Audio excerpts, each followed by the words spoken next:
Welcome back, Geico Outkick Studios. He remembers the theme song of the 1979 Pittsburgh Pirates. He stormed the beaches of Normandy. He's been doing updates for 75 years on Fox Sports Radio. He is Eddie Garcia. Eddie, what's the latest? Well, Game 1 of the NBA Finals saw the Lakers beat the Heat 116-98. They started off slow. They were down by 13 points in the first quarter, but eventually built up a lead that was as high as 32 points, and they grabbed the 1-0 series lead. Anthony Davis, 34 points. LeBron James, 25 points, 13 rebounds in the win for LA. For Miami, they lose the game, and they may have lost a couple of key contributors. Guard Goran Dragic suffered a plantar tear in his foot, and there are some reports he may miss the rest of the finals. Forward Bam Adebayo re-aggravated a shoulder injury. He says he'll play in game number 2. Baseball postseason, Yankees, Astros, Rays all advance out of the wild card round. Yankees scored 2 in the ninth, beat the Indians 10-9. Astros over the Twins 3-1 as Minnesota's postseason streak is now at 18 and counting, losing streak that is. And the Rays beat the Blue Jays 8-2. Tampa Bay will face the Yankees in the next round. The A's beat the White Sox 5-3. There'll be a deciding Game 3 between those two teams at 3 p.m. Eastern Time today. In the National League wildcard openers, we had the Dodgers beating the Brewers 4-2. Cardinals over the Padres 7-4. Marlins beat the Cubs 5-1. And in 13 innings, the Braves get by the Reds 1-0 on a Freddie Freeman walk-off single in the 13th inning. Now back to Clay Travis in the Geico Outkick the Coverage studios. Good stuff. We're joined now by Geoff Schwartz, NFL offensive line veteran. He sits in a lot on the show whenever I'm out. Of course, I don't miss days very often. I'm basically the Cal Ripken of Sports Talk Radio. I'm basically here every morning, every day, all the time. You can't avoid me. But Geoff Schwartz, I know you are a Major League Baseball fan. Major League Baseball definitely stumbled into the season, maybe even was crawling into the season. Then the Marlins test positive, then you have issues with the Cardinals. But right. Did they end up with genius with this games going on for 8 games yesterday from noon to midnight, Major League Baseball Madness style? It felt like an awesome new tradition. It was great, I thought. I mean, I watched as much as I could in between work and whatnot. It's nice to have, baseball is a good sport to just have on the background when you're working. Like, it was nice to just have it there while I was on the radio and I was doing some writing. It's just nice to have on. Yeah, I think baseball has leaned into the idea that, look, things are going to be different this year. And so having this style of just 8 games in one day is fabulous. And so I liked it. I mean, the games were relatively good. There was drama, obviously. I didn't know, by the way, that the extra inning rule was only for the regular season. We watched that how long did that game go? 16 innings, Braves and Reds? 13, bottom of the 13th, but no runs until the bottom of the 13th. And I was like, oh, okay, we're going back to the regular rules for the postseason. I did not know that. But it was great. I thought baseball did a good job with it.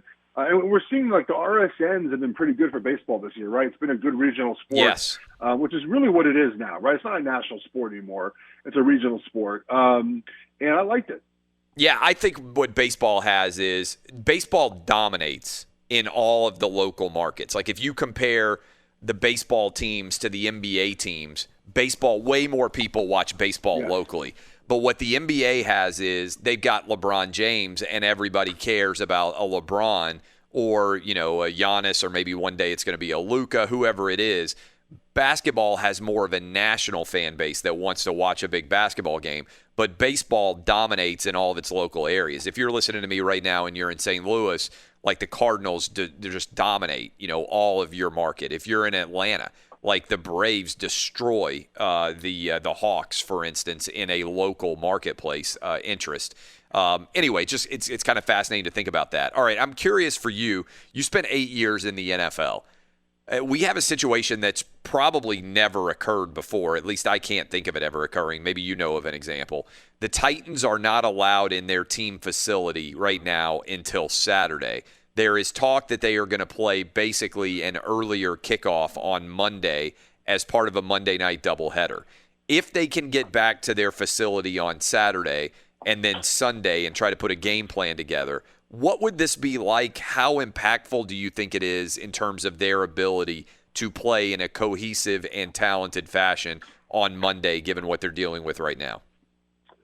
Well, we play Thursday games, obviously, after Sunday games. And I remember in 2010, we were really bad on the Panthers. And we were going to play Pittsburgh in week 16, I think it was, or week 15 on Thursday night. And John Fox just gave us a day off Monday. He's like, whatever, guys, just take Monday off. So we only prepared for the game Tuesday, Wednesday, Thursday. That would be the same situation now, right? I mean, you can get it in And we didn't have virtual Zoom meetings back then, right? I mean, the Titans right now, I would imagine, are game planning at home.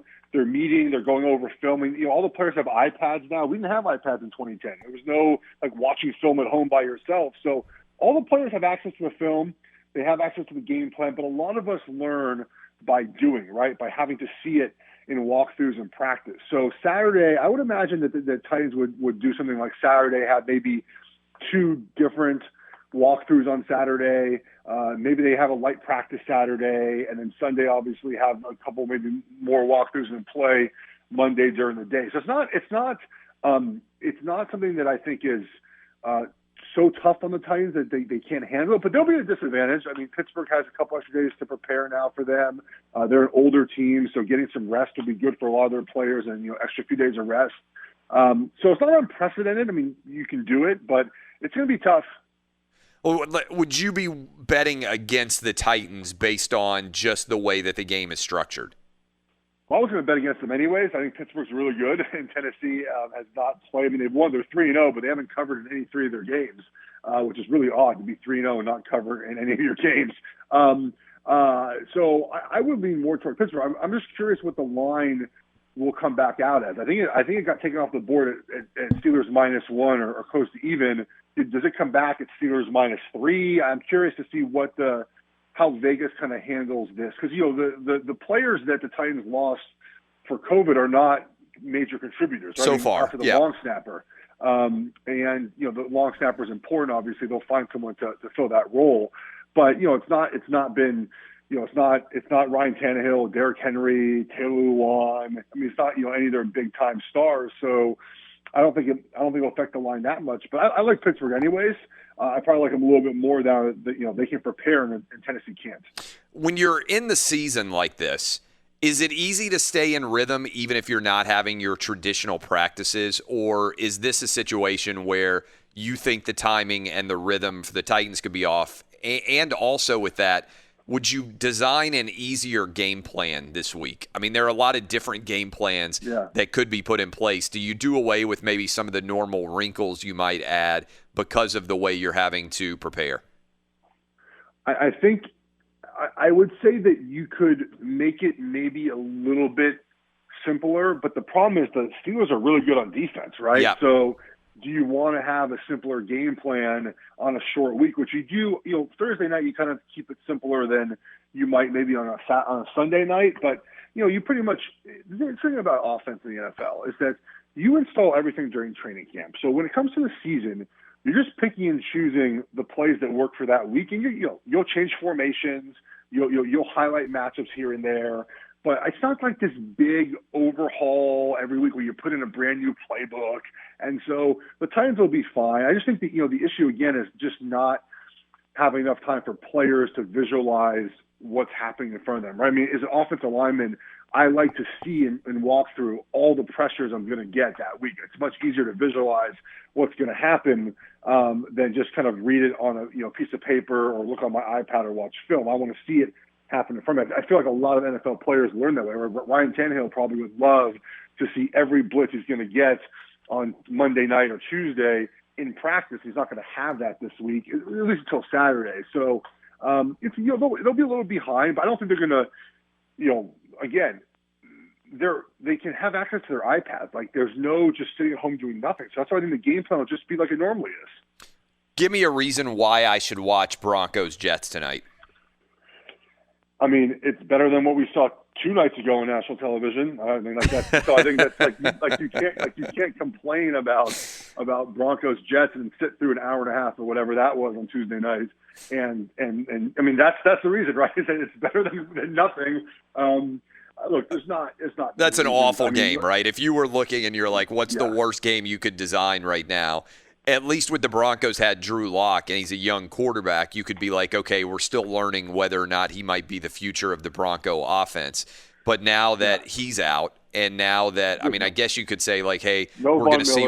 Yeah, Von Miller's gone. We're going to see whether or not Adam Gase might get fired or not. I mean, I guess that's a storyline a little bit. But, I mean, this is just a storyline because he's not, like, no one likes him, right? Like, it's not like a storyline where it's like, okay, Dan Quinn made a Super Bowl, or Mike Zimmer is an excellent defensive coach, and you kind of feel like, okay, he's got to place the NFL somewhere else, right? Like, there's Adam Gase. This is his last time to be a head coach. He's not going to be a head coach again. He'll be an OC again somewhere. Look, the Jets, Mekhi Becton, left tackle is really good, but no one's watching a game to watch a rookie left tackle play. So, like, there's just not a lot of star power on the field tonight, but everyone's going to watch the game anyways. I mean, of course. But yeah, it's not going to be good. It's going to be ugly football. Sam Darnold, do you believe in him? I really want to, but I think it's becoming increasingly likely he's just not going to pan out in the NFL. I know coaching matters a whole heck of a lot, but we see players elevate themselves around bad coaching just enough to make it be like, okay, he has a chance to be really good. But if you are the new Jets coach next year, and they'll undoubtedly be the new Jets coach next year, and you have the number one pick overall, you're going to draft Trevor Lawrence. And then Sam Darnold's career in New York is done. And can he go somewhere else and revive it? Sure. I mean, he could do a Ryan Tannehill situation.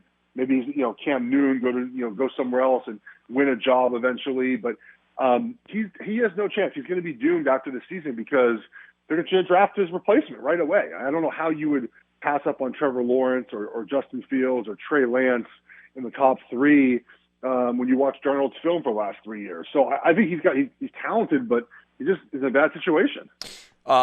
We haven't talked about it yet. We're talking to Geoff Schwartz, 8-year NFL offensive lineman. Your brother plays for the Chiefs. The Chiefs came out and just made a big-time statement on Monday, I think. I expected it. I love that I was getting 4 points for them going on the road against the Ravens. But the statement they made is, we are without question the best team in the NFL. This is our league. And there's a big gap between Patrick Mahomes and last year's MVP, Lamar Jackson. Do you agree with everything I said? What else stood out to you from that game? Yes, I agree with that. I think there's two teams that I look at in the NFL that have a chance to beat the Chiefs as of now, right? And that's the Pittsburgh Steelers. And I'll tell you why. The Pittsburgh Steelers they have the formula that slows down Mahomes, which is they can get home with 4 pass rushers. They're really good pass rushers. And they play zone coverage, which, look, you're not going to slow down them, but you can contain them enough to make life a little difficult, which you've seen the Niners and the Chargers do in the last 12 games. But my takeaway was almost – and Tampa Bay, by the way, is the other team. I think Tampa Bay their defense is good. Tom Brady will get better. That's the other team. But what my takeaway was more about the Ravens is we cannot trust the Ravens anymore. Like, they cannot be trusted anymore, right? They have now failed against the Chiefs 3 times, who are the direct rival now in the AFC. They lost the 2 playoff games, and the blueprint on them is out, right? They get behind, they panic on offense. They get behind, and they stop running the football. We saw it against your Titans in the playoff game. We saw it on Monday night. We saw it 2 years ago against the Chargers. Like, they get behind in a game, and they stop running their offense. And it's so silly because you're down 13-3. Like, just run your offense. You're down 10 points in the second quarter of a football game. Just run what you do. And they don't do that. They panic. And I'm off of them. Like, I thought they had a chance to win the Super Bowl this year. They have no chance. They're done. Like, I can't see them winning 3 playoff games with the attitude they have whenever they get behind. How good is Patrick Mahomes going to become?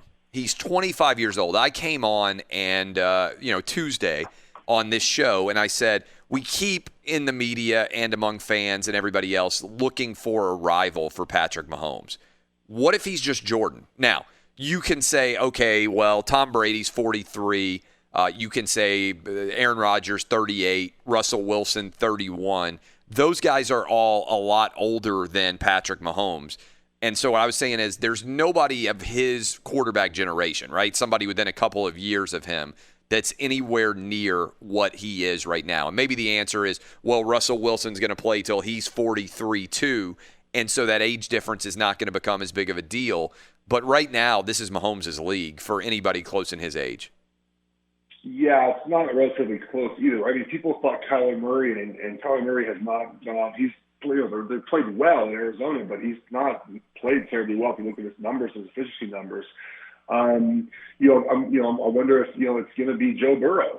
I mean, Joe Burrow feels like, and to my point about Sam Darnold, Joe Burrow's overcoming a bad situation, right? I'm not sure that his coaches I'm not sure his coaches are very good, and his offensive line is terrible, and he's still playing really, really well for a rookie. So I think it's Joe Burrow. I think that might be the guy who has a chance to be maybe Mahomes' rival in the AFC at some point in his career. Maybe there's Trevor Lawrence eventually, or Justin Fields, or some of these young guys.